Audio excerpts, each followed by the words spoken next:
Assalamualaikum warahmatullahi wabarakatuh. Dalam video kali ini kita akan membahas mengenai korosi. Apa itu korosi? Korosi adalah kerusakan atau degradasi dari suatu logam yang bereaksi redoks dengan zat-zat yang berada di lingkungan sekitar sehingga menghasilkan zat yang tidak diinginkan. Korosi ini dikenal dengan perkaratan dalam kehidupan sehari-hari. Contoh konkret dari korosi adalah perkaratan besi. Jadi, ketika perkaratan besi terjadi di bagian anode, ya, akan terjadi reaksi oksidasi besi yang akan menghasilkan ion besi Fe2+ ditambah dengan 2 elektron. Lalu elektron yang dihasilkan di anode itu akan mengalir ke katoda, ya, sehingga di katoda itu terjadi reaksi reduksi, ya, yang melibatkan oksigen. Jadi besi ketika reaksikan dengan oksigen, dia akan mengalami reaksi reduksi dari oksigen sehingga nanti akan menghasilkan reaksi seperti ini, ya, reaksi seperti ini. Lalu dari reaksi anode dan katode, reaksi keseluruhannya akan menghasilkan reaksi senyawa, ya, oksidasi terhidrasi, ya, menghasilkan Fe2O3, ya, H2O. Nah, dan senyawa inilah yang disebut sebagai karat besi. Dan ini yang akan menjadi pokok bahasan kita, bahwasanya reaksi korosi akan menghasilkan zat yang tidak diinginkan, yakni senyawa karat. Perkaratan ini akan menyebabkan kerugian bagi kualitas logam. Karena dengan terjadinya perkaratan di logam tersebut, maka kualitasnya akan menurun, ya, sangat-sangat menurun, dan umurnya akan sangat pendek. Jadi sangat singkat sekali untuk kita gunakan.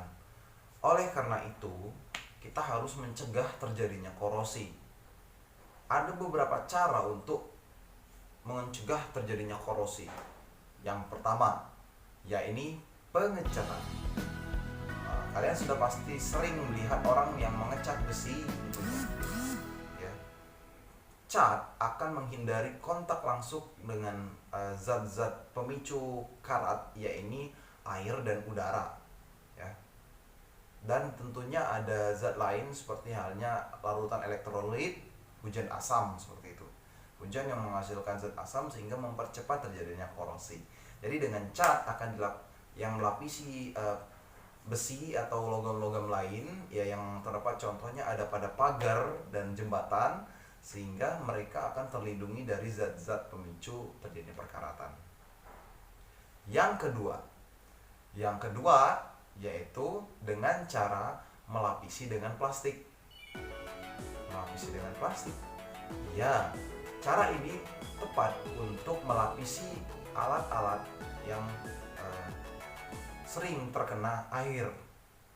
Contohnya ada pada rak piring. Lalu ada pada alat-alat lain yang berada pada lingkungan yang agak basah, ya. Contoh lainnya seperti sepeda. Yang ketiga, cara berikutnya untuk menghindari kontak dengan air dan udara adalah kita bisa melumuri dengan oli. Cara ini efektif untuk logam-logam yang sering bergerak, mobile.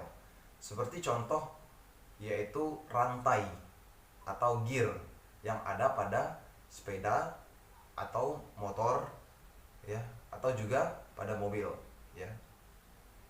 Makanya oli sangat dibutuhkan untuk kendaraan-kendaraan ini agar logam yang terdapat pada bagian tubuh dari sepeda, motor, dan mobil tersebut awet dan tahan terhadap korosi.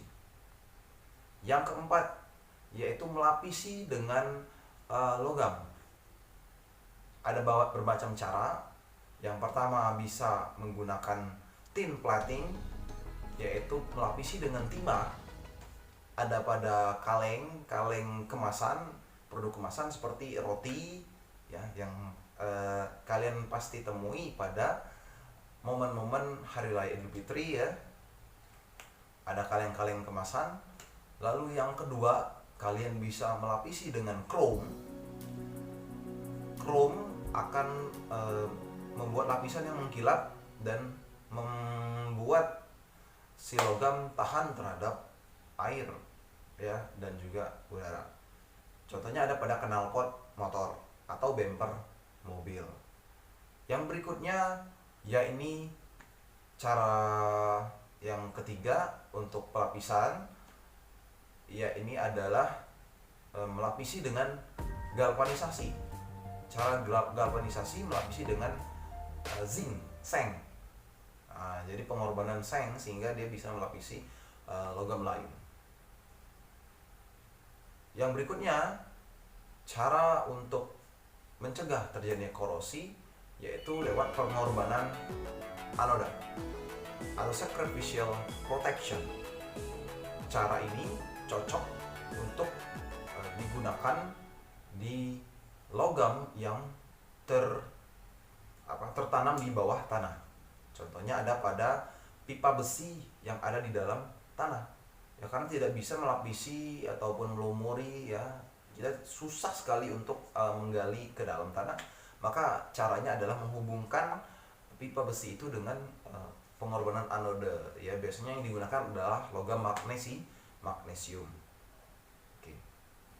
Nah, yang terakhir, cara untuk mencegah terjadinya perkaratan besi adalah dengan cara membuat paduan logam atau alloy ya, paduan logam. Contohnya ada pada perkakas rumah tangga seperti sendok, garpu, dimana paduan logam ini kalau sering disebut ya dengan stainless steel, yang merupakan paduan daripada nikel, krom, dan juga besi ya. Mereka punya daya tahan sehingga membuat besi tidak akan mudah berkarat. Oke, itu saja penjelasan mengenai korosi atau perkaratan. Jika ada pertanyaan, silakan tulis di kolom komentar. Jangan lupa like, comment, dan subscribe. Tonton terus tontonan Adlan, tontonan yang mengedukasi dan bermanfaat. Terima kasih. Wassalamualaikum warahmatullahi wabarakatuh.